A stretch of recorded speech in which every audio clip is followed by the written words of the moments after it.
Hello to day 44, I believe, of the CDT. I'm look like a hot mess as I see myself on the screen. We had a little bit of an adventure towards the end of today, and I'll get to that in a second. And deep breath. Let's make sure my head's in the screen. There's some mountains behind me, and the sun's setting, so they have a nice little glow on them. If you're lucky, there's been 2 rock falls. Maybe another one will come, and I can pan over. All right, so I am approximately, I think 5.5 miles from the turnoff for the Colorado Trail, and that's when the Colorado Trail joins the CDT. I hiked about 21 miles today, which is a lot of miles in Colorado. Just because of how much elevation up and down that we do. Today had a pretty significant, man alive, those Kit Kats. I need to stop eating those Kit Kats right before I tape this. So at the beginning of today, we actually dropped down below 11,000 feet for the first time in a few days, or several days, I think. And we got down to about 10.8 or 10.7. And then we ascended all the way up to, I think it was 12.6. So it was a good bit of ascension, and then we had some up and down, and then towards the end of the day, there was another big up. It wasn't quite 1,000 feet. I think it was like 700 feet, and I thought that was the end of my day, around 20-ish miles. However, the lake that I chose to potentially camp at was inundated by the willows. And by willows, I realize some of you may not know what I'm talking about. So those are willow shrubs, and they grow in Colorado at high altitude. I'm up here at about, I think, 12.2 or something like that. And these willows grow pretty aggressively, and they grow along the trail, and they can grow across the trail, which means we have to, I promise, no more Kit Kats before this. Okay, I get it. Anyway, that means we have to like plow through a bunch of willows. If you have your pants on, great. If you've taken, the bottom half of your pants off and you're wearing shorts, not so great. But the lake that I hiked to and I thought I was going to camp at had willows everywhere. The problem with that is when you add moisture with the willows, these black flies like to live in the willows. The black flies may live in the willows elsewhere, but I've seen them most prevalent when there's moisture or water around. And they're thick. When you're walking through them, like, you can barely open your eyes and you can barely breathe because the flies are so thick. It's disgusting. However, they're not mosquitoes, so I'm not going to complain about the black flies. I'm just going to say it's disgusting. Unfortunately, because it was down by the lake and the temperatures have been warm, there were also mosquitoes at the lake. And then it started drizzling, and that's the adventure part I'll get to in a second, why I look like I'd been through the ringer and I got my rain jacket on. But essentially, it started sprinkling. There was a lake nearby. There was moisture in the soil because snow had melted. And so the black flies and the mosquitoes were having a heyday in the willows. And I was like, okay, I can't camp here. So even though I was tired and I thought I was finished after 20 miles, another one, sorry, I got a muscle twitch going on. Another 1.3 miles in was where I ended up camping, but it was another climb. So from the lake, I think we descended a couple hundred feet in, 0.2 of a mile or maybe 0.3. And then we started an ascension up to where I camped. And it wasn't too bad. I think it was like 500 feet or maybe 600 feet ish. And it started raining on me. So all day today, the rain had been on 3 sides of me, and we got to hike, that muscle twitch, we got to hike through some of the heart of the San Juans, where you crest a pass or a ridge and you look across, and there's this open space with lakes and streams and everything, and there's mountains on all 3 sides, and you look down the open space into the valley, and you can see more mountains in the distance, and it's absolutely beautiful. The sun's shining everywhere. There's still a little bit of snow everywhere, like in the crevices of the peaks, and it's just picturesque. However, Kit Kats are going to be the death of me, apparently. However, I noticed that on 3 sides of us, I could see precipitation, but there wasn't much wind today, and apparently there wasn't much wind up there either, because the storms just kind of sat where they were. They didn't move around. And by some grace, I guess, I hiked almost all day without having rain. It was sunny or cloudy, but mostly sunny wherever I was hiking and the direction I was hiking. And then as soon as I got to that lake to camp, either I had moved enough in the direction of the rain, or finally some wind had started blowing and I started getting rained on. And that's another reason why I had to leave that area, just because that wasn't gonna go over well with the mosquitoes. They were gonna love that stuff. But that means I had to don the rain jacket and hike in the rain while I was doing the ascent. And the ascent means I'm gonna sweat, because it's the type of person I am. I could go out in 10-degree weather to shovel snow and I'm gonna sweat. And so I knew I was gonna sweat. My rain jacket on just turned this into a humidor, basically. It was nice and humid in there. And fortunately the rain stayed light, and I was able to mental note, if I ever eat a Kit Kat again, like, somebody text me and just be like, don't eat Kit Kats anymore before videoing, or maybe ever. those little man alive, those little wafers are getting into my throat, and maybe I just haven't had enough water. I need to go take a swig of water after this. So the rain stayed light enough that it wasn't too bad. Like, I'm dry now, and the sweat's also dried, but, the ground's damp, and, I dodged a bullet. It was, the fact that it had been raining on all 3 sides and I had missed it most of the day, I can't complain. So it was a long day. 21.3, I think, is what the mileage ended up being. I can double check that, but you all don't care about the 0.3. And, I was able to do a lot of elevation up and down today. My legs are feeling all right. You can see the muscle twitch because I have my hands on my knees to steady the camera.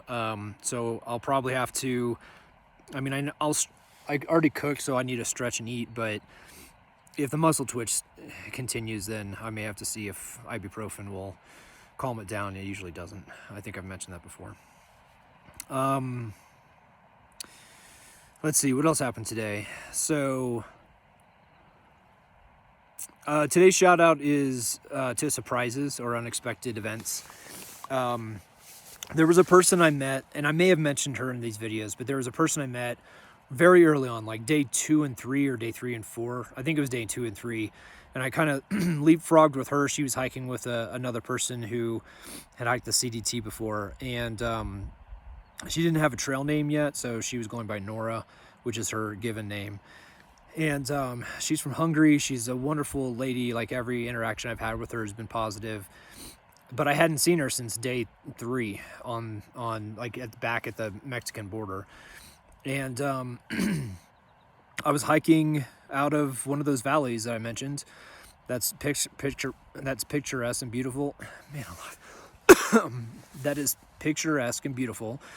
And suddenly I saw a lady waving at me with a pack on, which usually means CDT hiker, or they're lost. And I walked up. No, she walked up to me, and she looked really familiar. And I said, "Hey, what's your name?" And she gave me her trail name. She has one now. And I said, "What's your real name?" And she said, "Nora." And I said, we met way back when. So it was really great to see her and hear of her adventures. She did some crazy nonsense. So instead of taking either the Black Mountain, which is the CDT proper, or the Gila alternative, like next to the river, she hiked 70 miles of the Black Mountain, CDT proper, and the smoke got so thick because of the fire that she then backtracked, and not full backtrack, she was able to backtrack and then do the Gila alternate. So she did both of them, like almost the entire length of both of them, which I don't know of anyone else that's done it like in the same hike. So hats off to her. But hearing those adventures is always fun, and how people are doing. So the fact that today's, 44, and I haven't seen her since day 3, and then we run into each other. Those kind of fun things happen on the trail. And even though Marty and Heavy D and Mouse are a couple days ahead of me because I had to do an extra 0 in Chama for my shin and an extra 0 in Pagosa Springs for my toe, I'm sure that I'm still going to get a chance to run into them because like Heavy D and Mouse, I think they're going to, they live in Colorado, and I think they're going to swing by their house for a couple days. So there's a good chance I can catch up with them. And, who knows, Marty takes a 0 and I don't, and I get a few more miles in and maybe I can catch up to Marty. So who knows when I'll see him again, but I'll probably see them again, and many other people that I've met. All right, so a couple of people have asked what my trail name is, and I didn't realize that I hadn't shared that with you folks. So I hiked the Colorado Trail in 2009, and the first half of the trail, my dog Beauregard, who most of you know him as Beau, or Fuzzy Butt, or Monkey, or Fuzzy Face, or Hey You, or Rigardo, or there's a million other names. So he was with me for the first half of the trail, and what would happen is he would come around a corner, or he'd hike up, a ridge or something, and other hikers, Colorado Trail hikers, would see Beau before me. And so what ended up happening was people just started referring to me as Beau's dad, and that was cool. But then Beau had to step off because he cut open his paw and he wouldn't wear his boots, and I couldn't get the cut to close. So he stepped off the trail, and I continued hiking, and the second half of the Colorado Trail has a lot of elevation up and down. And also my goatee is red hair, even though up here it's turning faint because of the sun and age, but it used to be a brown. So because my goatee did not match the hair up there, and because I could ascend quickly, people would refer to me as Mountain Goat for the ascension, but they just shortened it to Goat because, again, of the goatee and the ascension. So that's a fine trail name. The story wasn't, spectacular, and I wasn't beholden to Goat. Like Beau's dad made sense when Beau was hiking with me, but otherwise, it's just people are like, who's Beau? And then I would bore them for 3 hours telling them wonderful stories about the fabulous Beauregard. I miss him very much. So when I stepped on the PCT, I decided to get a new trail name, just let the trail name me, because I like the stories behind the trail names. And we were about halfway through California. We were in Mammoth Lakes, and that's Mammoth Lakes, California. It's kind of like it's a ski town, but it's kind of like, like Summit County, where there's a free shuttle that takes people around the city. And the woman that I was dating at the time and myself, we were waiting for a shuttle, and we had just gone to the grocery store, so we were sitting on the bench. And this woman named Maria, she was older than us by, 15 years, give or take. And she sat down, and the woman I was dating at the time was multilingual. And my Spanish back then was extremely rusty. Now it's non-existent. I didn't practice. But the woman I was dating at the time struck up a conversation with Maria in Spanish. And they were talking for, a minute or so. And then suddenly Maria asked, is that your husband? And the woman I was dating said, no, it's my boyfriend. And immediately Maria started leaning across the woman I was dating and kind of ignored her and started talking directly to me.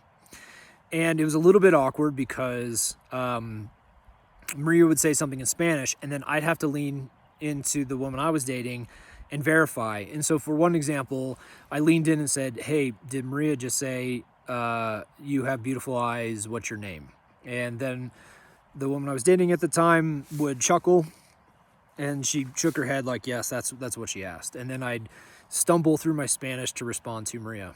And I don't get embarrassed very often, but I was definitely embarrassed. I'm sure I was, beat red. And because we were halfway through California, my hair was longer than it is now. My beard is longer than it is now. And so apparently Maria found that attractive. And thankfully, after about a minute or so of Maria asking me questions, the shuttle came and rescued. I thought rescued us. So our stop was before Maria's, and the woman I was dating at the time got off the shuttle. Kit Kat, for the love of Pete. She got off the shuttle and said, "Adios, Maria," and Maria said, "Adios." So when I got off the shuttle, I did the same thing. I said, "Adios, Maria." And in the most saucy voice that's ever been spoken in my general direction, Maria said, "Adios, señor guapo." And I got off the shuttle, again beat red, and Maria said it loud enough so the bus could hear it. The woman I was dating at the time was literally on the ground rolling around laughing, and she said, "That's your trail name." And for those who don't speak Spanish, I said, I can't walk around being known as Mr. Handsome because that's what Señor Guapo stands for. And my partner said, "No, that's it. Like, the trail named you, you got to go with it." And so my trail name is Señor Guapo. It's Senor, Señor, and Guapo is Guapo, which means loosely translated as handsome. So Mr. Handsome. So mid 50-year-old Maria in Mammoth Lakes named me as we were riding the shuttle, and that name has stuck. Some people will shorten it to SG instead of trying to remember Señor Guapo if they don't speak Spanish or are not familiar with it. So sometimes people refer to me as SG. And then sometimes people just yell out, "Oh, hey, Guapo!" So that is my trail name. A couple of people asked that question, so I figured I'd answer it real quick. I know this is a little bit of a longer video, but I hope everyone has a nice evening. Thank you again for watching the videos and staying in touch with the trip. And if you have any questions, text them, and I'll make sure to answer them. So have a good night, and I'm gonna go get some water so Kit Kat doesn't kill me.